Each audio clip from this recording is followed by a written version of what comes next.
दिल्ली के लाल किला ब्लास्ट की अब तक की सबसे सटीक जानकारी न्यूज 18 के हाथ लगी है। आतंकियों के कबूलनामे में खुलासा हुआ है कि ब्लास्ट को half prepare IED timer mechanism device से अंजाम दिया गया। दिल्ली ब्लास्ट में गिरफ्तार आतंकियों के कबूलनामे के मुताबिक डॉक्टर ही फरीदाबाद में बरामद विस्फोटक और दिल्ली ब्लास्ट का मास्टरमाइंड था।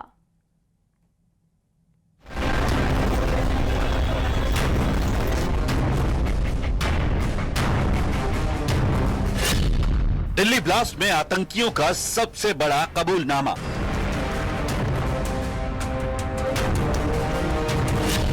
ब्लास्ट के मास्टरमाइंड डॉक्टर उमर का प्लान अमीर डिकोड।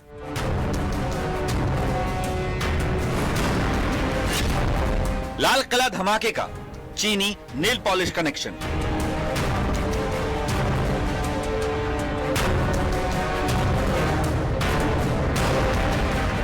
दिल्ली में 10 नवंबर को लाल किले के सामने हुए आतंकी हमले की जांच में बहुत बड़ा धमाकेदार खुलासा हुआ है। न्यूज 18 इंडिया को जैश ए मोहम्मद के आतंकियों का कबूलनामा मिला है, जिसमें ब्लास्ट की पूरी साजिश सिलसिलेवार दर्ज की गई है। जांच एजेंसियों की केस डायरी में दर्ज एक बहुत बड़ी जानकारी सामने आई है। जांच एजेंसियों के सूत्रों के मुताबिक लाल किला ब्लास्ट को half prepared ID timer mechanism device से अंजाम दिया गया था। विस्फोटक तैयार करने के लिए एसीटोन यानी नेल पॉलिश रिमूवर और पिसी हुई चीनी के भी इस्तेमाल होने की जानकारी सामने आई है। यही नहीं, फरीदाबाद से बरामद विस्फोट और ब्लास्ट का मास्टरमाइंड कोई और नहीं बल्कि डॉक्टर उमर ही था, जिसकी ब्लास्ट में मौत हो चुकी है। विशेषज्ञों के मुताबिक half prepared ID timer device बहुत ही खतरनाक होता है। हाफ प्रिपेयर्ड आईईडी मैकेनिज्म ये होता है कि उसमें आधा तैयार किया हुआ है, उसको पूरा तरीके से कंप्लीट नहीं हुआ है, उसमें कोई न कोई चीज मिसिंग है, चाहे वो स्विच नहीं लगा पाए होंगे या कोई इनिशिएटर नहीं होगा या उसका पावर सोर्स नहीं होगा, इसलिए उसको हाफ प्रिपेयर्ड आईईडी मैकेनिज्म की कैटेगरी में डाला जाता है। तो इस प्रकार से जितने भी आईईडी यानी कि ये बनते हैं, मैन मेड बम बनते हैं, वो जो लोग टेररिस्ट एक्टिविटीज करते हैं उनको टेक्निकल नो हाउ के द्वारा ये सब बनाने की ट्रेनिंग दी जाती है और वो जो बनाते हैं तो उसी प्रकार से उसको हैंडल करने की भी टेक्निक बताई जाती है, किस प्रकार से आपने हैंडल करना है। फाइनल अगर बम तैयार हो गया है तो स्विच का ऑन ऑफ अगर वो बाहर रखा जाता है तो उसको ऑफ रखेंगे तो उसको कहीं भी कैरी करके ले जा सकते हैं।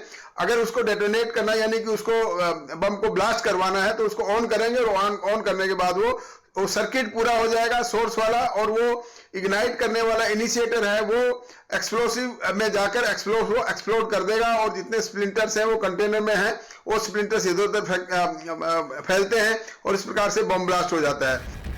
जांच एजेंसियों ने केस डायरी में लिखा है कि लाल किला ब्लास्ट को half prepared IED timer mechanism device से अंजाम दिया गया। विस्फोटक तैयार करने में एसीटोन यानी नील पॉलिश रिमूवर और पिसी हुई चीनी का भी इस्तेमाल हुआ।